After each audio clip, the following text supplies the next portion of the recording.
Old Timey Crimey. I'm Christy. And I'm Amber. And we are here this week with yet another bonkers historical true crime case, and then some more true crime, and then some more true crime.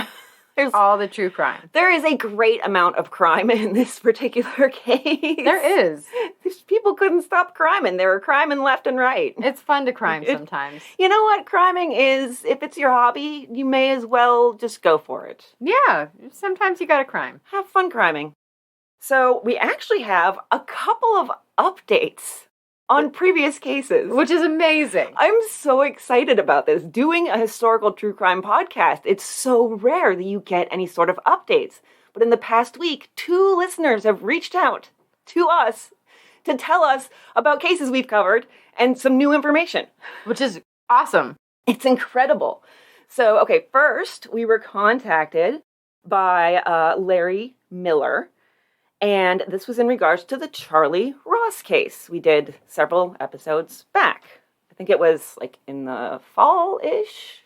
Everything runs together. Yeah. But also, we're sorry, Larry. Yes, we're sorry, Larry, because we questioned whether or not, regarding his comments on an article about the case, whether he might be an internet troll. And he reached out to say, hi, not a troll.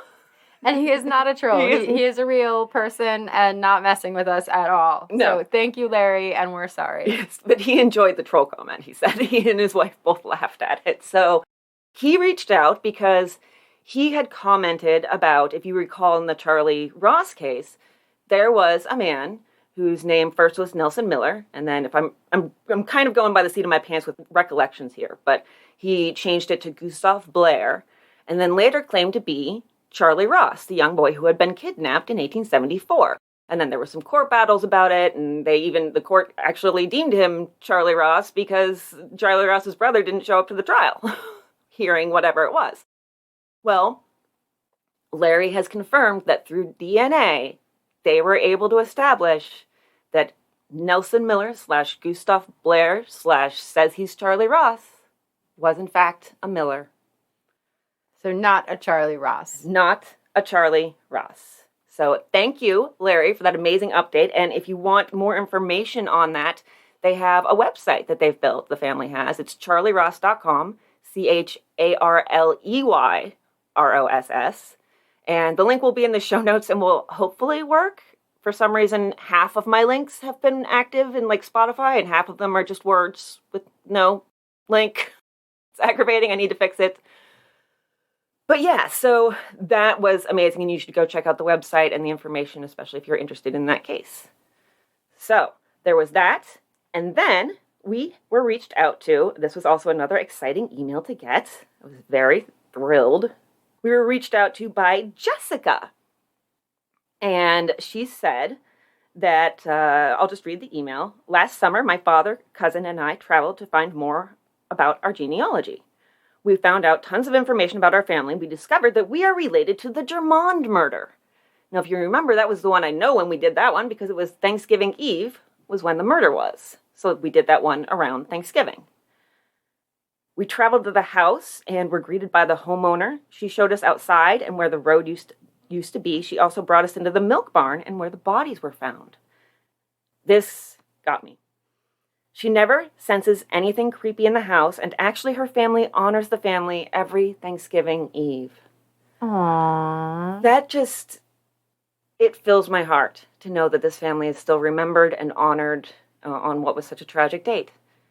It's wonderful to me. So I really appreciate Jessica reaching out and giving us that update, and she also sent me pictures. So we have pictures of the Germond farm. Yes. Do you know how much time I spent on Google Maps trying to figure out exactly where this was? Because there weren't actual addresses involved. It's just on this road. Yes. So being able to see pictures of the actual house and the barn and the gravesite and everything was just wonderful. And so, yes, thank you to Larry and thank you to Jessica. We love our listeners. And if any of you out there have any updates on cases we've covered, please feel free to get in touch because it's so incredibly rare and exciting when we get to experience that and get to share that with our audience. And also, if you just happen to be related to somebody that did crimes or was involved in crimes, let us know. Give us some info. We'll look it up. We'll do a show on it. Absolutely, yes. We will do a show essentially about your genealogy. We'll help. Yes, we'll help. This is something that we've really worked at over the past couple of years and kind of honing our research skills, and I put that into practice in researching my own family history. So yeah, if you got a murder in your family and you want us to take a look at it, especially if it's pre-1953, then email us, oldtimeycrimey@gmail.com, or come over to our Facebook, Twitter, Instagram. We are Old Timey Crimey in all those places. Links are maybe in the show notes. Who knows? Maybe. It's a toss-up. We're drinking tonight, so it's hard to say what's going to happen. Yeah. So, all right. I'm going to skip, since we had those wonderful updates, I'm going to skip the Patreon, but just know that Amber did tell me an amazing story that started with a torso and then also included a skull on a stick that a little boy had to testify about. And some family drama and some romantic drama. Menage a trois, perhaps. Sexual drama. Lots of drama. Lots of drama. And a head on a stick. Yeah. We are going to be talking today, and just a heads up, this is going to be a two-parter about the Jake factor, John factor. What did you go by in your notes? I switched back and forth between Jake and John. Okay, all right. I mostly do Jake, I believe. He was born Yakov Faktorovich. I think I got that right. But he preferred to go by Jake, but in some cases he was John, which just makes research so much fun when people have multiple names. Yes, it does. So yes, he was born on October 8th, 1892. Said he was born in London, but spent his early years in Poland. But there are some accounts that say he was actually born 4 years earlier than that, and in Poland. So murky right from the start. Yeah, because according to him, I found an article saying that he was born in Hull, England, but then according to other sources, he was born in Poland. So... And we don't have a lot of reasons to trust a word that comes out of his mouth. No, and we'll get into that. Yep, we will. So his father was a rabbi, possibly, may have also done several other jobs, which it's entirely possible that it's all true. That he was a rabbi, and I think there was a clerk in there and some other things. He could have been any or all of those things at different points in his life. Or at the same point. Yes. So his mother, Jake Factor's mother, was Russian, but grew up in Poland.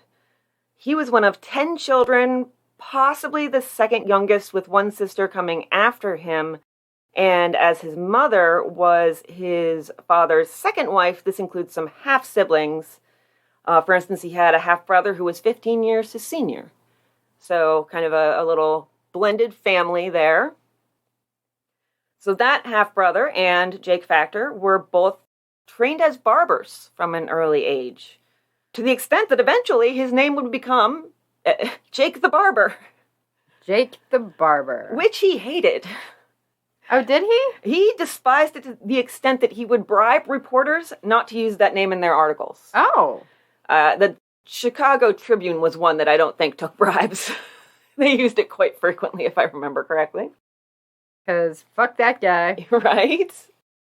So his brother Max, let's put this together. He became Jake Factor in America. His brother became Max Factor. Yep, that one, guys. And Max would found what became a cosmetic giant. So in the late 1800s, Max became the official cosmetologist for the Russian royal family, as well as the Imperial Russian Grand Opera. That's some impressive shit right there. That really is. The Russian royal family doesn't just pick up some hack off the street to do their makeup, let me tell you. And so then later, he left Russia because there were some rumblings of anti-Semitism, and this is a Jewish family. So he left in order to ensure his family's safety. He went to California eventually, was responsible for some of the most recognizable looks in Hollywood. Think Jean Harlow's blonde hair, Lucille Ball's curly red hair and her fake lashes. He also invented pancake makeup because the previous stuff, I guess, would be more likely to like crack. It was too dry. And so this was better makeup for use like under the hot lights and everything. Oh, I should state while we're talking about Max Factor and in regards to Jake Factor, my show notes are titled, maybe he's born with it, maybe it's sociopathy. Nice. I know that's Maybelline, not Max Factor, but it came to me. Yeah. So, back to Jake Factor. The New York Times called Jake Factor a suave, curly-haired speculator. Yeah. But before he was a speculator, he was an immigrant child.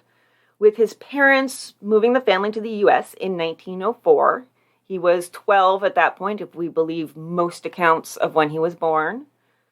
They started in St. Louis, then went to Chicago. So he spent his teen years in the Midwest. And Max, to kind of give an idea of where the family stands in relation to each other geographically, he moved out to California in 1908. And that's where he would get his cosmetics and hairstyling skills into the movies. He even showed up in a few cameos. That's awesome. So really neat, yeah. Well, and I thought one of the interesting things here, he could barely read or write because of a limited amount of schooling in Poland and then coming to the U.S., not really having any actual schooling. So it's not like he was illiterate, but he never learned how to read or write in English. Mm-hmm. Yeah, he didn't really get a lot of schooling. There was extreme poverty that the Factor family was dealing with, like many immigrants when they arrive in America. His mother had to work as a street peddler to help the family get by, and Jake started out as a bootblack, which is, of course, a shoe shiner. And Jake himself said, "Many a time I went to bed in the attic without having eaten all day. I decided I'll be a rich man someday. I started selling papers and shining shoes." No, you gotta start somewhere. You really do. Absolutely, yeah. And then after that, he went on to start barbering at his brother's barbershop. That was probably around his teens. And that money also went to the family. He transitioned from his brother's shop to the Morrison Hotel as sort of like a house barber.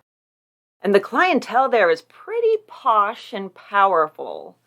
So he got to know some people who might be handy to know in his later career, as we might call it. He then had his own shop at Halsted Street and Roosevelt Road. But according to the Chicago Tribune, he later, quote, left it when a rustic customer had him arrested for running up a tonsorial bill of $5. So he overcharged somebody for a haircut, and it was a rustic. So somebody from out in the sticks, a hillbilly. He's not going to know any better. Yeah, so let's say, just guessing based on kind of the timeline, maybe 1915, that $5 would be $142. Wow. Yeah, and tonsorial means anything related to hairdressing. I was pretty sure, but yes, I did have to look that up.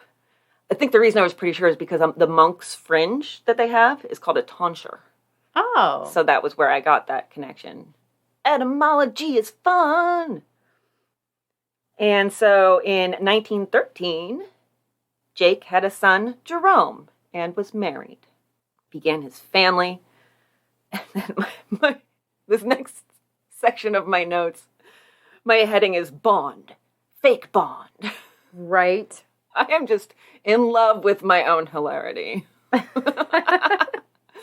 I'm being sarcastic. So I do like that, though. Bond. Fake Bond. It works on a couple different levels, It does.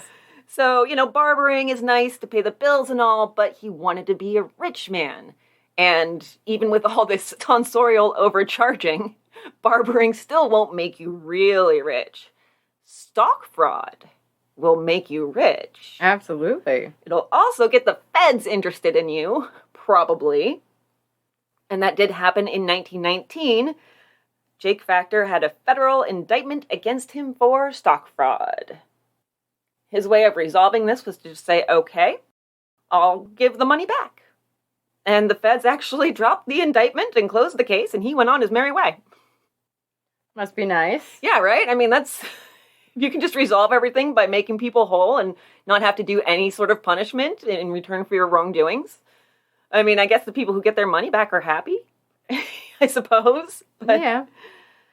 seems like maybe he might not learn from this. Maybe. I don't know. I wonder. So, when he went on his merry way, he landed in Florida, it seems, where he decided, okay, so the stock fraud didn't really work out. Maybe I'll try some land fraud.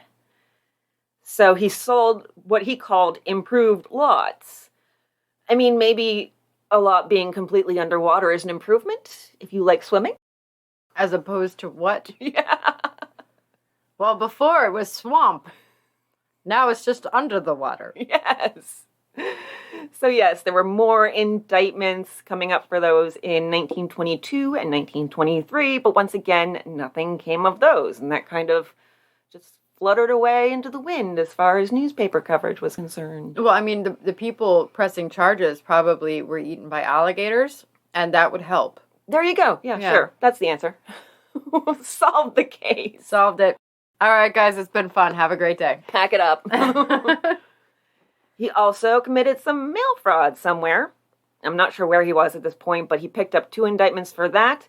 Did some scams with some Canadian gold mine stock and also some Rhodesian stock scams. Rhodesian is now Zimbabwe. And nothing ever came of indictments for those. Well, that was actually pretty interesting, the Rhodesia one. So I did find out a little bit about that one. This was almost ingenious.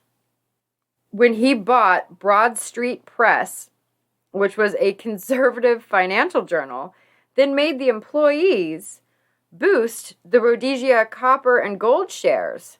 Now, he had bought these shares a few cents 1,000, and then everybody ran out to buy them. I think that's actually maybe it was my mistake putting the Rhodesia thing in there then, because I thought it was the timeline was then, but he might have doubled down. Oh, I wonder if thing. He did Rhodesia twice. He might have done Rhodesia twice, yeah, because I had the Broad Street Press thing is I have like the 1926. Oh, okay. So he very well might have dipped in that same well twice.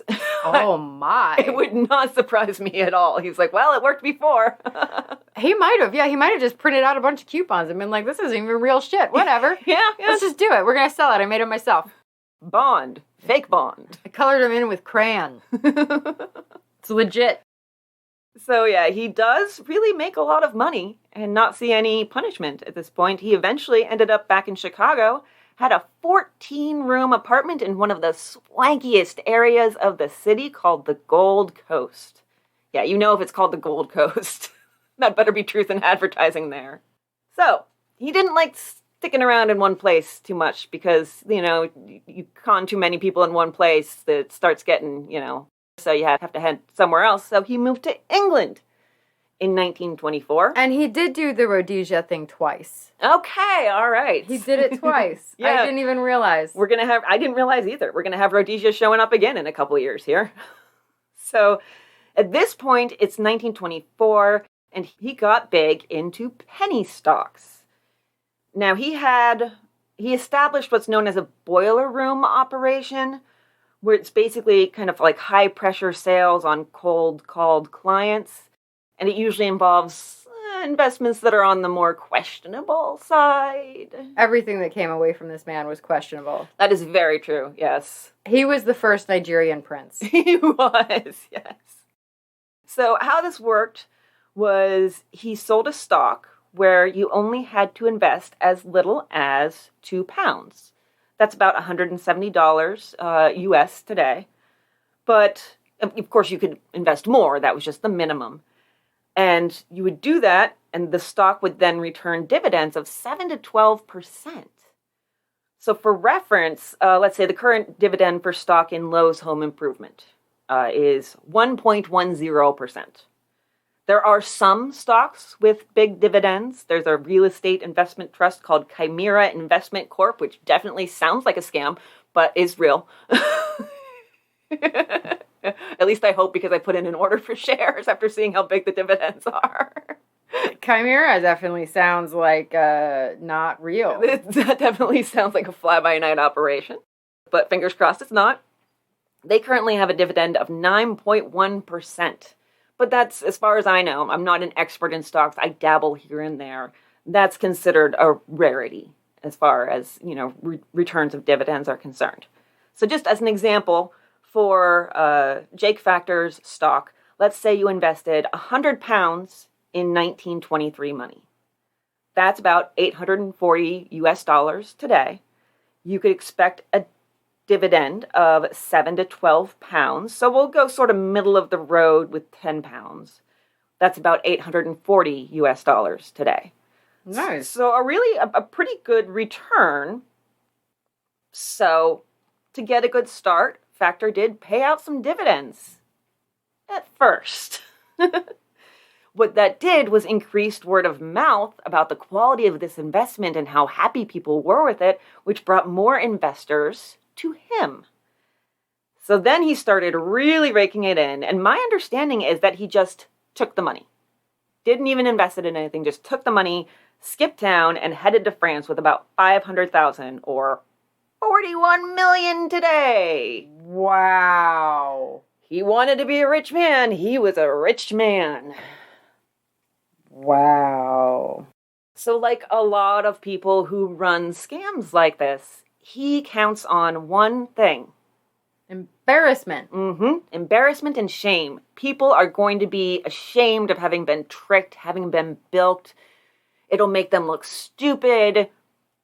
Or that's what they think. But everybody, we're all human. We all make mistakes. It happens. And there are some very suave, fancy-talking people out there who can just talk the pants right off you. So that did work. It kept people from going to the authorities. So it works the same way in love scams, romance scams, Nigerian prince scams. Yeah, a lot of people are really embarrassed that they fell for it, and especially after the fact, hindsight being 2020, you're like, oh, I missed all of those red flags. Yeah. I don't want to tell anyone. I don't want anyone to know. Yeah. And especially, you have to think, if some of these investors were well-to-do, higher up in business, the very last thing they want to do is admit that they were so dumb, because then they're going to lose the respect of clients, of employees. I could say that if my boss fell for a Nigerian prince scam, I would lose a lot of respect for them. Yeah, absolutely. You'd really start to wonder about the management of your company and whether you should stay there. Yeah, are you sure he should be in charge? He just gave a Nigerian prince $5,000. Yeah. You guys sure? Really? I think I could do a better job. Maybe he's getting a little Looney Tunes in his old age there. Just saying. Yeah. So Jake Factor came back to America at some point. He married a Helen Stoddard in 1925, so there was a divorce in there. Somewhere. Probably. Hopefully. Yeah. She had some years back been employed in sex work at Freiburg's Dance Hall. Oh. Which the Chicago Vice Commission called, quote, the most notorious place in Chicago. It was shut down in 1918, so she'd been at least out of the dance hall for that long. We don't know what else she was up to. And so Jake Factor had some big-named friends, and he had another scam in the works. So he put these two things together and had his friends back him up financially to get a nice start, even though where did that whole $500,000 go? Yeah, what happened? Yeah, you had plenty of money to get started, but that's always kind of a thing with him, as we're going to find out. Oh, I don't have any money. Well, he had a gambling problem. Yes, he did, but he seemed to actually be really good at gambling, too, though. Some days. Yeah. Some days he was good at gambling. Yeah. Other days, not so much. Because that's the thing with gambling. It's a gamble. It's a gamble. It's right there in the name. Sometimes I buy a scratchy ticket and lose all my money. Sometimes I buy a scratchy ticket and hit $1,000. You don't know what's going to happen. Yes, exactly. So, yeah, I just have this theory that it's kind of silly, I admit, but I feel like people have a certain amount of luck, and some people are just luckier than others. And, they randomly go to Atlantic City and, on a whim, throw down $50 and walk out with $1,000. And whereas I would try to do that and throw down $50 and walk out with $0. I feel like I'm not a person who was born with a lot of luck. I feel like I'm a person that's born with just a tiny bit of, just a tiny bit, not a lot at all, If I throw down $50, I'll leave with 51. I think you have more luck than me, than that, too. Because I've seen you gamble.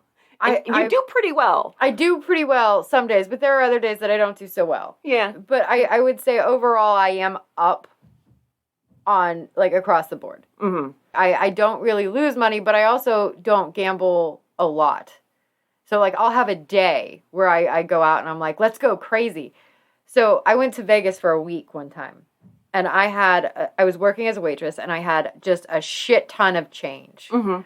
I took all that change, I took it to the bank, and I made myself $85 a day that I could gamble with. Mm-hmm. That was it. It's a really good idea to set a limit. So I had a budget, and I was like, I'm going to go to the casino with my $85, and that's everything. So if you sit at a table out there, the drinks are free. And so I'm like, I'm going to drink $85 worth of booze. Hell or high water, I'm at least getting my money back by being drunk. And that's what I would do. I would sit and I would play, and I would end up playing for hours because I would do really well. And then I'd get fucking hammered, and I'd lose all my money. But I didn't even care at that point because I'm sloshed. And that's how they get ya. And that's how everybody should gamble. My rule is generally $20, but I've never spent an entire day in a casino, or just once actually. But yeah, once I've spent $20, whether I'm up or not, I'm out. Yeah, because that's what I do with lottery tickets. $20 is my limit on lottery tickets. Yeah. It's always good to set a limit so that you have a stopping point. So I think that Jake Factor, to bring it back to that, didn't have a stopping point. He didn't have a stopping point, but I think he had a lot more luck than many people do. Luck runs out eventually, but I think he was born with a lot more luck than most. He was, because honestly, by now, somebody probably should have broken his legs. So I do think you're right. Maybe he's lucky. Maybe he's just a little bit smart. He's definitely got the salesman thing where he's very charming. People fall for him and whatever he's selling. Mm-hmm. So he's naturally just good at it. And then he can take that money and go do whatever else. And he gets out of Dodge. Yes. And that's the important part, too, is he grabs it and he goes. He knows he can't stay or it will come back to bite him. Literally take the money and run. Yeah. Yeah. So he apparently does not have enough money for his next scam, so he ropes in Arnold Rothstein and Al Capone and possibly Legs Diamond, who we covered way back in episode 27, Dust Up at the Hotsy Totsy, that was back in the Christie and Scott era. So you can guess where that subtitle came from. And just to kind of see how this underworld network looked like, Capone was also pals with the owner of Freiburg's Dance Hall. There you go. Where Factor's current wife had worked at one point. So he's all set up. They finance him for his next big scheme. He goes back to England. And so starting around 1926, he's now, again, promising big returns on a bunch of stocks. And this is what Amber referred to earlier, with him buying a trusted financial press, essentially, a publication, and then turning it into his vehicle for a financial newsletter that was full of crap. Mm-hmm. And I believe there's a fake brokerage in there, too. So he's really just setting up this whole entire house of cards. But it's genius. It really is, yeah. So, like, I'm coming here. Nobody really knows what I'm selling or my name. So I'm going to buy this really trusted magazine. Mm-hmm. And then I'm going to put out all this information so that people buy my product. Exactly, yeah. He essentially turned this very conservative, trusted publication into an advertisement for his Ponzi scheme. Which is amazing. Yeah. It really is. And lots of people fell for it. There were even some members of the royal family, supposedly. I saw that, yeah. But also clergymen, school teachers, shopkeepers, widows, and pensioners. And everybody else. Pretty much everybody. And so he's not alone in this scheme. It's not a one-man show. He has a whole team of men on it, although how aware they are of what's going on is questionable, whether they know that this is all just a big fraud.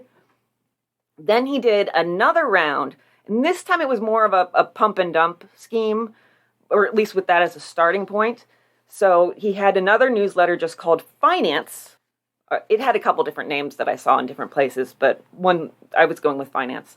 And he mentioned a stock that he thought would be a good buy. And then he threw money at that stock to get the price up. So then the price is up, and other people are also throwing money at it because they believe him when he says it's a good buy. And then he cashes out, essentially. People saw that and saw that the stock he had recommended had really skyrocketed. And they thought, okay, this guy's newsletter is totally legit. This gave him credibility. So when he had some more stocks to sell them, called Vulcan Copper Mines Limited, and also Asbestos and Trusts Holding Limited. Well, that sounds trustworthy. It does. I mean, it does. It's got the word trust right in there. Just ignore that asbestos part. Just breathe in the bullshit. Yes, literally. And so people snapped these up because they thought, well, it's from his same newsletter. It must be good. But they were fake. So now, as far as his take, sources vary wildly. And let me tell you, they do. When he fled England again in 1930, he'd made a nice, tidy sum of around 1.6 million pounds in old-timey money, which is about 145 million US dollars today. Although when you look at some of the newspaper accounts of how this played out, it does seem like a large portion of that was paid to the men who were helping him with it. So I do actually kind of believe the bigger number, because I don't believe that he would give away most of the money in salary. The bigger number I found was 7 or 8 million, which is a lot of money. Yeah, either way, he made several $1 million in these schemes. He had quite a luxurious life in London. Well, and think about it, too. This is during the Great Depression now. Mm-hmm. Well, it's coming up on it, yeah, because he left in 1930, but it started in 1929, so pretty soon after the Great Depression started, yes. So this is huge takes of money for this time. He's always, even throughout the Depression, living high on the hog. And so he had a very luxurious life there. He lost 50,000 pounds in cards in a single night, which is 4 million US dollars today. Can you imagine losing $4 million in a night? Could you imagine winning $4 million in a night? Well, he had some good nights too. So there were some tales told of him. His gambling and his splashy spending. There's a story that he took his wife to Cannes in France, very posh city, and noticed that a famous woman there was the center of attention. Everybody was looking at her. So he took his wife to Paris, slathered her in jewels. I mean, she was just a glitter from head to toe. And then they went back to the casinos in Cannes and showed up that showy bitch who had been the center of attention before. And now his wife was the center of attention. Neener, neener, neener. Yeah. That wife may or may not have been Helen Stoddard, the former sex worker. His marriage times are kind of shaky. At some point, he divorced her and married Rella Cohen, whose brother, William Red Cohen, was a former boxer and reputed gangster and also a murderer who had been in and out of prison. And then we have some stories from the man who acted as his personal secretary in London. And this corroborates what you said earlier about the literacy issue. He told me he had had no schooling of any kind and he could only read the smallest printed words with difficulty. He could not read written words and he could hardly write. I used to write his letters to his son at school and to his relatives, pay his bills, make his appointments, order his suits, and even go to the barber's with him. And then he also stated, Factor seemed to be a gentleman of leisure with any amount of money at his command. He said he had a business in America, but he was apparently doing no business in England. I was paid $8 a week, which is about 700 US dollars today. Not terrible. Not great. It's about middle class-ish back then. It's close to middle class, I guess. I saw him once with 12 notes for £1,000 each. He brought out one to pay his hotel bill and seemed upset because they could not change it. That's about $87,000 today. Wow. Yeah. He did seem to be pretty charitable. The secretary said that Factor gave to the poor, he gave them coal and clothes and blankets in the winter, and he gave money to hospitals as well. But he was also happy to give his money to the casinos, as we said. He was considered the biggest gambler the casino at La Touhy had ever seen. Wow. This again from the secretary. I have seen him win 16 million francs in less than 2 hours. He put 20,000 francs on the turn of a card and won. He did that 5 times in one night. I stopped doing monetary conversions at one point because it's just, we know it's a shit ton of money. Yes. We know that. Yes, it is a shit ton of money on a card. Yes, on a single card. And also francs are harder to convert because it's no longer the currency, so it's just harder. Hey guys, I'm Steph, the host of Keystone State of Mind. If you're into true crime and dark history, then you'll love my show. I tell stories from the dark side of Pennsylvania history, but you don't need to hail from the Keystone State to enjoy this podcast. All you need is some curiosity and a dark sense of humor. There are over 50 episodes to binge right now. So go to your favorite podcatcher and search Keystone State of Mind. Stay Keystoned, my friends. So that secretary, by the way, all of this coming out, all these stories about Factor were when the secretary was on trial in London in relation to this scam. And so he was charged with receiving sums of money that were the proceeds of a conspiracy to defraud and was sentenced to 9 months in the 2nd Division. I looked this up and I'm pretty sure this is reliable. 2nd Division prisoners are kept apart as far as possible from other classes of prisoners. They receive more frequent letters and visits, and they wear clothes of a different color. So basically like a low security prison. Yeah, that's what I'm thinking. I almost feel bad for him because he probably didn't even really know what his boss was doing 100%. Like, he might have thought it was a legitimate business. But then there's the fact that he is writing all of the letters and doing the correspondence. You would think that if you have that much involvement in somebody's communications, you might figure it out, you know? I don't know. I kind of come down on the side of he at least had an inkling or a suspicion and just ignored it because he had a decent gig and he liked Factor. Well, but he also could have thought that Factor was actually taking this money to, like, invest. That's true. That's true. Because Factor might not be able to read or write, but he knew numbers. Oh, he knew numbers. He could add them up. Yeah.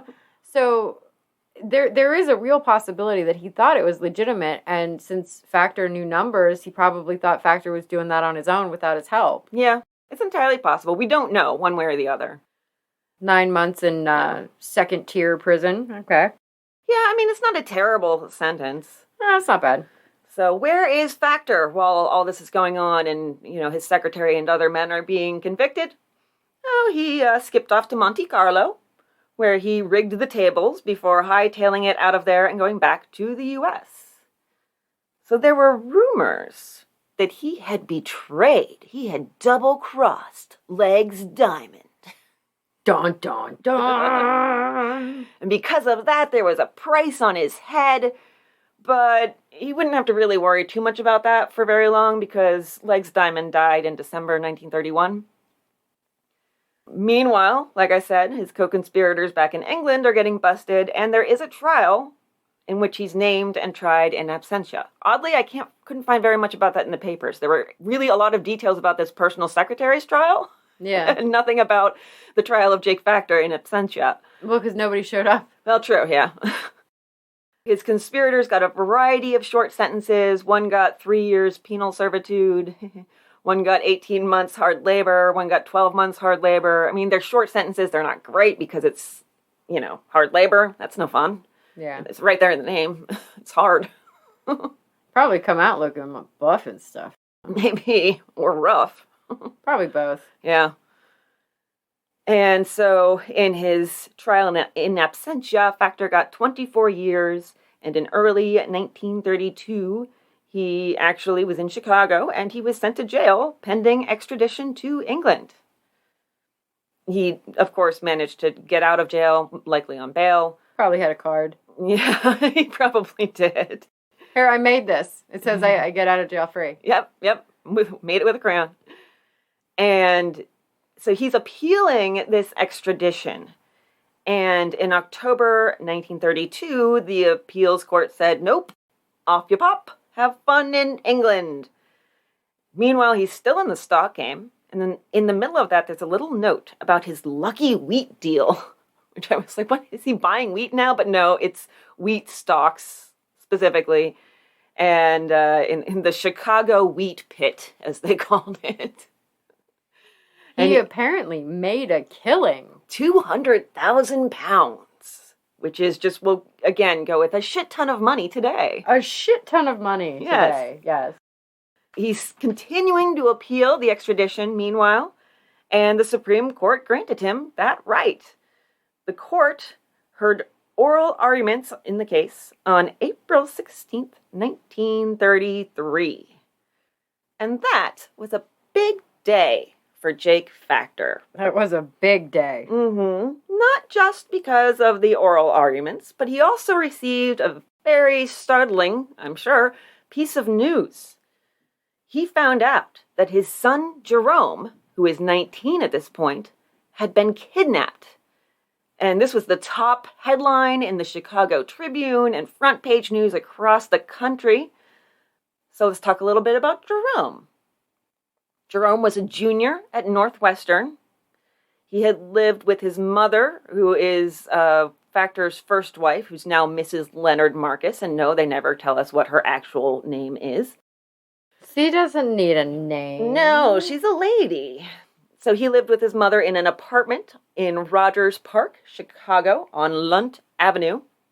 Jerome was 5'4", 122 pounds, so he's kind of a little dude. I mean, 5'4" is about how tall I am, and 122 is about how much I wish I weighed. He had black hair and tortoiseshell glasses.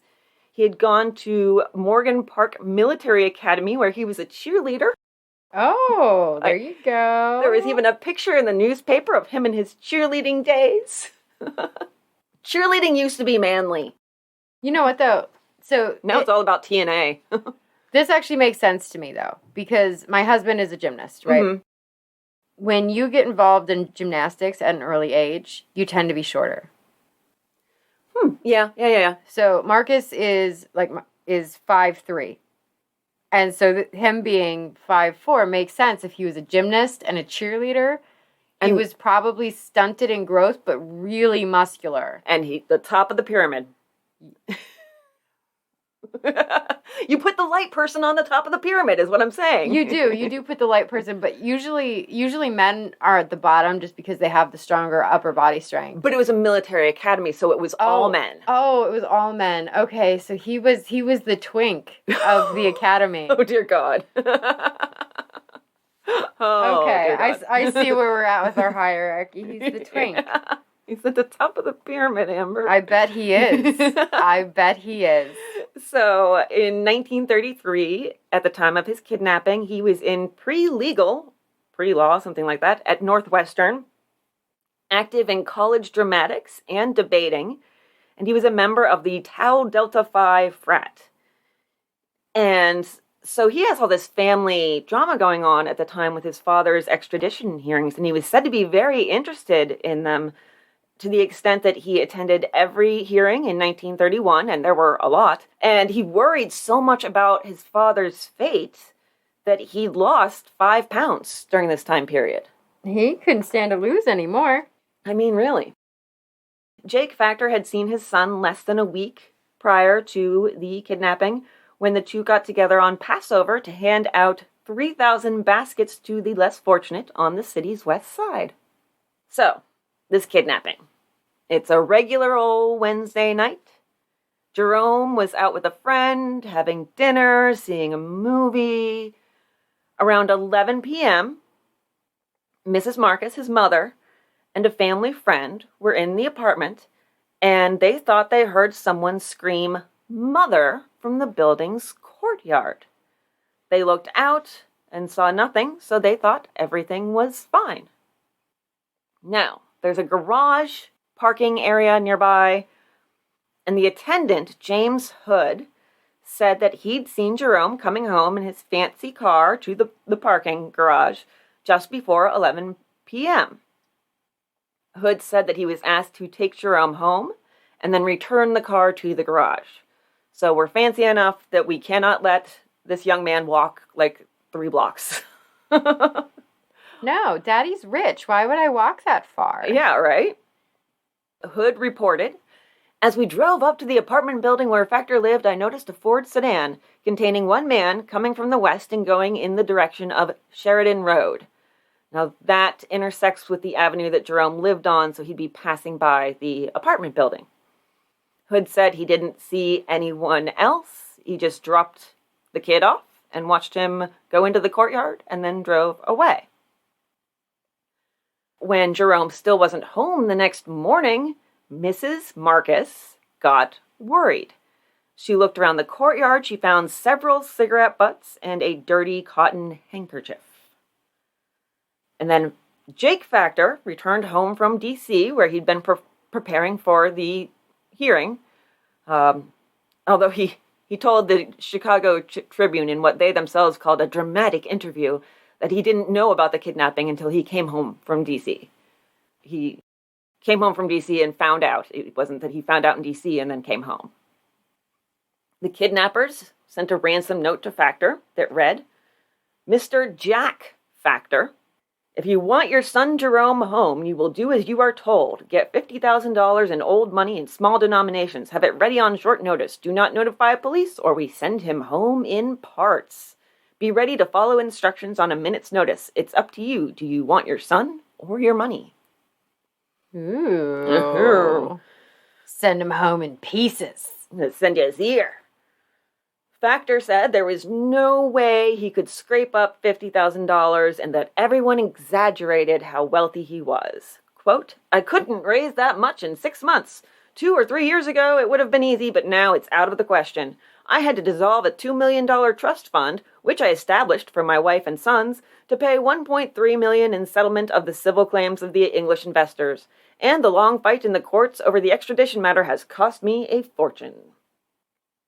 The police are not buying any of this, especially considering it wasn't so long ago that he was bragging about his big haul in the wheat markets, as well as a few other recent successes. Mm-hmm. Factor also said he'd never gotten any threats, but the paper had a source report that a private investigator had been hired in 1929 to watch Factor's other son, Alvin, who was 3 at the time. You know, you don't just randomly hire a private investigator if you don't have any suspicions, if nobody's said, I'm going to come after you or your family.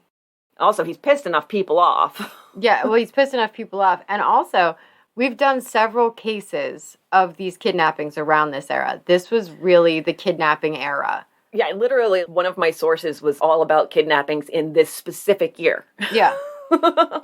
Yeah. Yeah. Because this was the time to, what a time to be alive. What a time to kidnap people.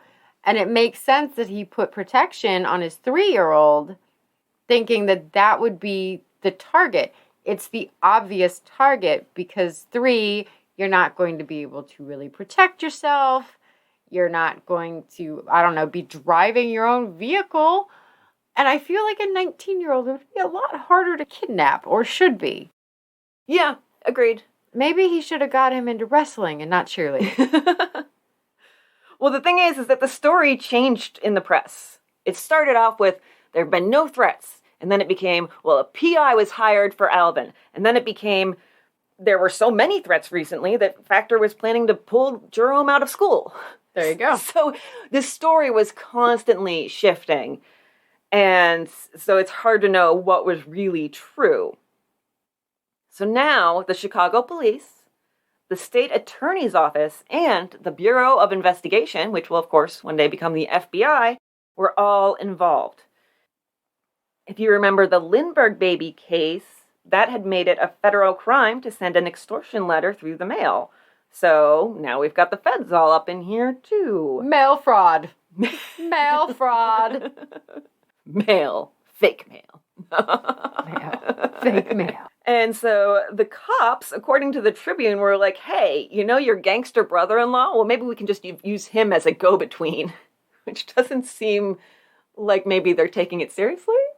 Or maybe they are, though, because really, if they think that maybe he's behind it, getting a murderer on your side is probably a good move. Maybe, yeah. If fucking Red Cohen shows up with the ransom money, I don't think they're going to fuck around and hand him an ear. Yeah. They're going to give him the boy. Yeah, they are, yeah. Jake Factor got a call from his son in the next few days, and Jerome said he was being pretty well, but hey, could you, pay the kidnappers that $50K pretty please? That'd be super, Dad. Yeah, post haste. There were theories that this was just for ransom, plain and simple, or that there was still some revenge coming for his betraying Legs Diamond and not giving him his cut, even though, again, Legs Diamond had been dead for 2 years at this point, almost. He still had some loyal followers, perhaps. Yeah. Maybe it was like Elvis, where people thought that he was still around. He faked his own death. Show me a body. They're still looking for Jimmy Hoffa. Yeah. Factor said, I think this job was pulled by somebody who knows me and the family. It's a local gang. He thought that, he said, because if it were an organized syndicate, they would have gone about the ransom negotiations and such in a much more professional manner. He felt that this was not the high-quality work we expect from a syndicate. Oh, yes. Low-quality policemanship. Yes. Shocking for this time. No, the high-quality, low-quality ransom demands. So, but yes, low-quality police work is also in the offing. He did make attempts to pay the ransom. Speaking of low quality, he always failed miserably for some reason, including one time when he was out with a cop, a lieutenant on the force, who was a family friend, and they were shot at right when they thought they'd spotted the kidnapper's car. The kidnappers shot at them without warning or reason. So they shot back, and then there was a little chase, but the kidnappers got away. Gosh darn it. Just random gunfights in the streets. Yeah, well, it is Chicago in the 30s. That's pretty much fair. Yeah, that's pretty much the theme of Chicago in the 30s. It comes out that Factor had actually roped in some members of the Capone syndicate, including Sam Golfbag Hunt. I love these Bob names. Do you know why he's called that? Is that where he puts the bodies? No, that's where he puts the machine guns. Oh. He was the one who came up with the idea of hiding submachine guns in golf bags. Okay. So he was Sam Golfbag Hunt. And so this little mini gang that Factor kind of roped in to help him was called Hunt's Secret Six, which feels like it's a ketchup recipe. It does. It really does. Like, there's 6 ingredients in this ketchup, and it's the best ketchup you've ever had. Or they kidnapped your son. Yeah. Or both. Why not both? The Hunt Secret Six did their own investigation, rooting through the underworld, trying to find out who had done this kidnapping. After several days, the police got an anonymous phone call. I bet. And this voice on the other end of the line said that if they went to the Congress Hotel, they would find some information on the kidnapping. Ooh. So the feds do a raid on a room at the Congress Hotel. Now, they have to threaten to kick open the door before the occupants will open it, but when they do, inside is Hunt's Secret Six. This is their little headquarters for their investigation. And this is how the police magically find what particular suspects the Secret Six have their eye on. There are pictures of 3 men on the table of the hotel room. This all feels very engineered and planned. Doesn't it, though? Yeah, very much so. So they figure out who these men are. They are Archie Brown, Ted Patterson, and Eddie Strauss. And they go and they pick them up. And it appears that they took these 3 suspected kidnappers And they had also arrested the 6 gangsters. And they put them all together. Oh, that's a good plan. Yeah. For what is called an unofficial investigation in a single cell. They give the gangsters an hour or so with these suspected kidnappers. But yeah, okay, so the Secret 6 are in with these 3 suspected kidnappers. Mm-hmm. And they have an hour to conduct an unofficial investigation. Exactly. I love it. Mm-hmm. I love it. It's all very on the up and up. All right, guys, we're just going to take our lunch break. We're going to be gone for about 58 minutes. Make sure in 58 minutes everything is calm, okay? We'll see you then. Yeah, gonna go get a sandwich. Right? After that, they release the gangsters with a disorderly conduct charge and a small fine. Which I just love. Jerome's mother and the doorman of another building both identify these 3 suspected kidnappers. Jerome's mother said she'd seen them hanging out in a car in front of the building 2 nights in a row before the kidnapping. And the doorman, in whose building one of Factor's friends lived, said one of the men had come to his building with a message about Jerome's kidnapping. 2 of them are ex-cons who had been in prison together. They did have records of bank robbery and kidnapping. And then the third was the brother-in-law of one of the men. Yeah, family. You gotta keep it in the family. Keep it in the family, yeah. So, on April 21st, Jerome is released. He is dropped off, blindfolded on a street corner. And we're going to leave him there for about 7 days. Stay there, Jerome. Stay there, Jerome. So next week, when we continue the sordid tale of Jake Factor, we're going to have another kidnapping in the same family. I guess lightning does strike twice. Well, now I can say the name of my show notes. Cockamamie Kidnappings. Nice. I like it. We'll also have some more fun with gangsters, the ultimate family role reversal, history repeating itself very quickly, and then eventually we'll cap it off with an actual murder. There you go. So It'll take us a little bit to get there. So that is next week. But right now, Amber actually has a recipe for me. Yeah, payback's a bitch. Let's have it. All right, so my recipe for you is for a stuffed camel. Oh, yeah. And I'm pretty sure this is supposed to be a joke recipe, but I also really hope that at least one person did this. So you need a whole camel, medium-sized, 1 whole lamb, large-sized, 20 whole chickens, medium-sized, 60 eggs, 20 kilos of rice, 2 kilos pine nuts, 2 kilos almonds, 1 kilo pistachios, 110 gallons of water, salt and pepper to taste. The salt and pepper to taste gets me. It really does. So you need to skin, trim, and clean the camel, lamb, and chickens, and then boil them until they're tender. That takes about an hour. I love that it says, be sure the pot is large enough. I mean, yes, but also where do you get it? I don't know. I mean, I don't know where to get a camel, but also I don't know where to get a pot big enough to boil a camel in, so... A whole camel and a lamb and 20 chickens. Yes. That's a very large pot. And then you cook the rice until fluffed. You fry the nuts until brown, which is a funny sentence.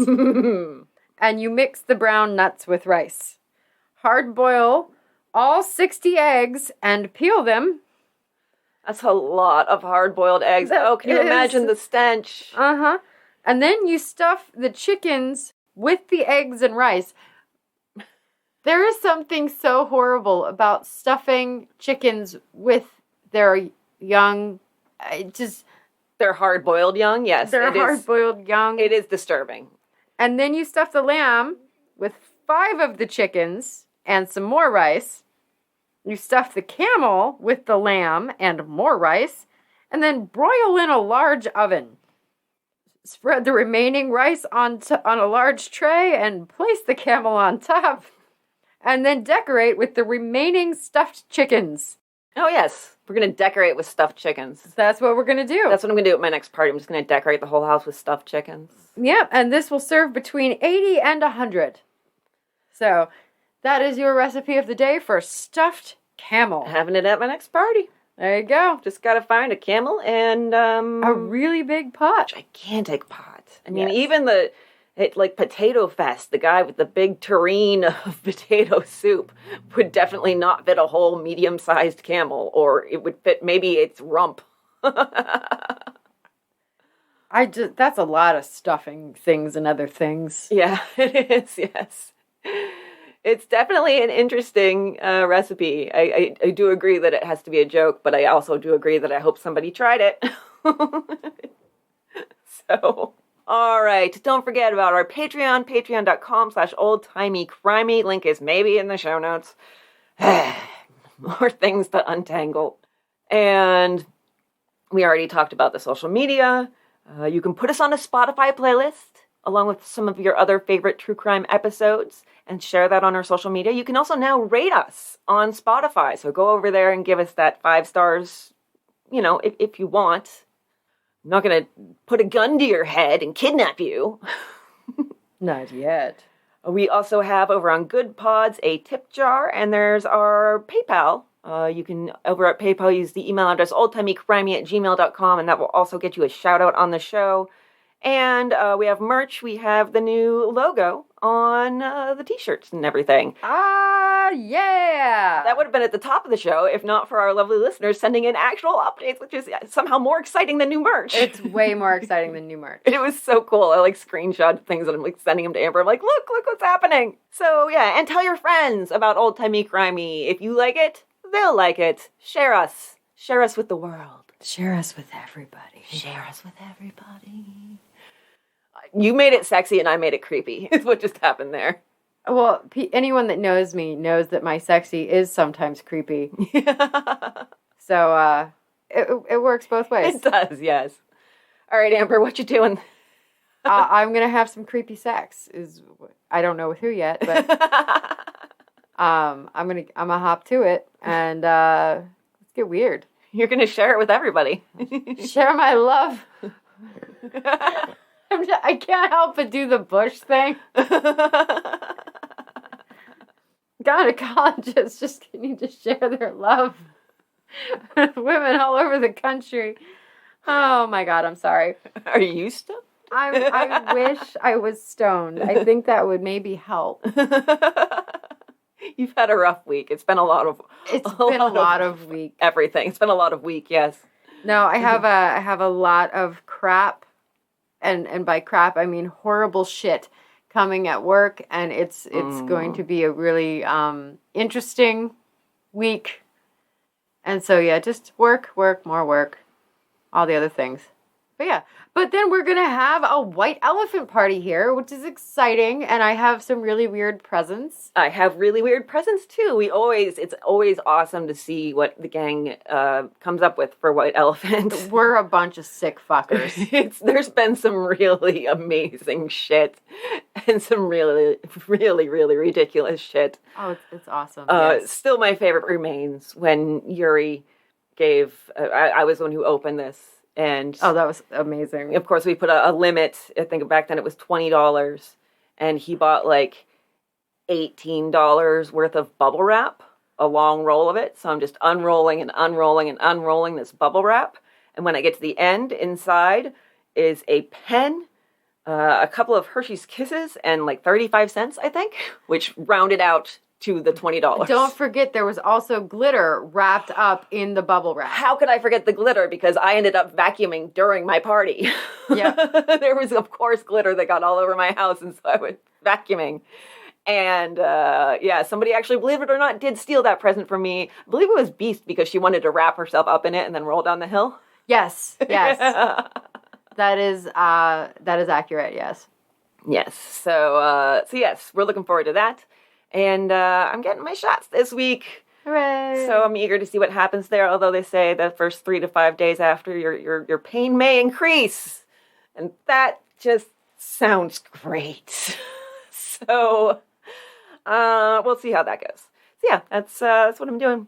So yes, we will be here next week with part 2 of the Jake factor and Jerome factor and all the factors and all the factors. Yes, and all the kidnapping and so much kidnapping. So if you guys want to hear what happens to Jerome, stay tuned. Absolutely, and we will see you next week. Don't go selling any fake bonds. Fake bonds. I really have driven that joke all the way into the ground and, close to the core of the earth, but I don't care. Bye. Bye. My sources are The Kidnap Years, the astonishing true history of the forgotten kidnapping epidemic that shook Depression-era America by David Stout. John Touhy on My Family Business and also on Roger Touhy, Gangster. The Max Factor article on Wikipedia. Dr. Matthew Partridge in MoneyWeek. The Bank of England Inflation Calculator. Along the Gradyent. Major Smolinksi. Casetext, and from newspapers.com, the Evening Standard, Evening News, Daily News, and Chicago Tribune. My sources this week are Wikipedia, pressreader.com from the Chicago Sun-Times by Bill Cundiff, jta.org, newspapers.com, thank you, Chris Garcia, articles from the Chicago Tribune, the Evening News out of Wilkes-Barre, and the San Francisco Examiner, and also myfamilybusiness.org.